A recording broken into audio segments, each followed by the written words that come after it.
வணக்கம் and welcome to Kollywood news channel. நம்ம channel இது வரைக்கும் சப்ஸ்கிரைப் பண்ணாதவங்க ப்ளீஸ் சப்ஸ்கிரைப் பண்ணிக்கோங்க. அதோட பக்கத்தில் இருக்க பெல் ஐக்கானையும் கிளிக் பண்ணிக்கோங்க. அப்போ தான் நம்ம சேனலில் போகிற வீடியோ எல்லாம் உங்களுக்கு நோட்டிஃபிகேஷன்ஸாக உடனுக்குடனே வந்து சேரும். இப்போ வீடியோக்குள்ளே போகலாம்.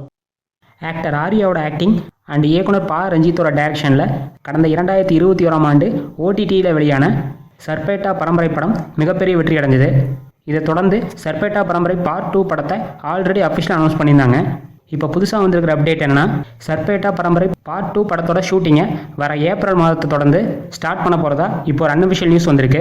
சியான் விக்ரமோட ஆக்டிங் அண்ட் இயக்குனர் பா ரஞ்சித்தோட டைரக்ஷனில் தங்கலான் படம் வர ஏப்ரல் மாதம் தியேட்டர்ஸில் ரிலீஸ் ஆக போகிறதா ஆல்ரெடி அஃபிஷியலாக அனௌன்ஸ் பண்ணிட்டாங்க. தங்கலான் படத்தோட ரிலீஸை தொடர்ந்து சர்பேட்டா பரம்பரை பார்ட் 2 படத்தோட ஷூட்டிங்கை ஸ்டார்ட் பண்ண பிளான் பண்ணியிருக்காங்க. இந்த படத்தை 90 கோடி ரூபா பட்ஜெட்டில் பிரம்மாண்டமாக எடுக்க போகிறதா இப்போ ஒரு நியூஸ் வந்திருக்கு.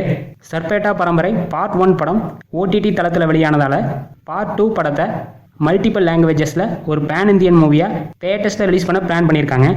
சர்பேட்டா பரம்பரை பார்ட் 1 படம் உங்களுக்கு எவ்வளோ பிடிச்சிருந்தது அண்ட் சர்பேட்டா பார்ட் 2 படத்துக்கு நீங்கள் எந்த அளவுக்கு ஈகராக வெயிட் பண்ணுறீங்கன்னு மறக்காமல் கமெண்ட் செக்ஷனில் சொல்லுங்கள். அதோட இந்த வீடியோவை உங்கள் ஃபேமிலி அண்ட் ஃப்ரெண்ட்ஸோட ஷேர் பண்ணுங்கள், லைக் பண்ணுங்கள். மேலும் இது போன்ற சினிமா நியூஸ்களுக்கு நம்ம சேனலை மறக்காமல் சப்ஸ்கிரைப் பண்ணிக்கோங்க. தேங்க்ஸ் ஃபார் வாட்சிங்.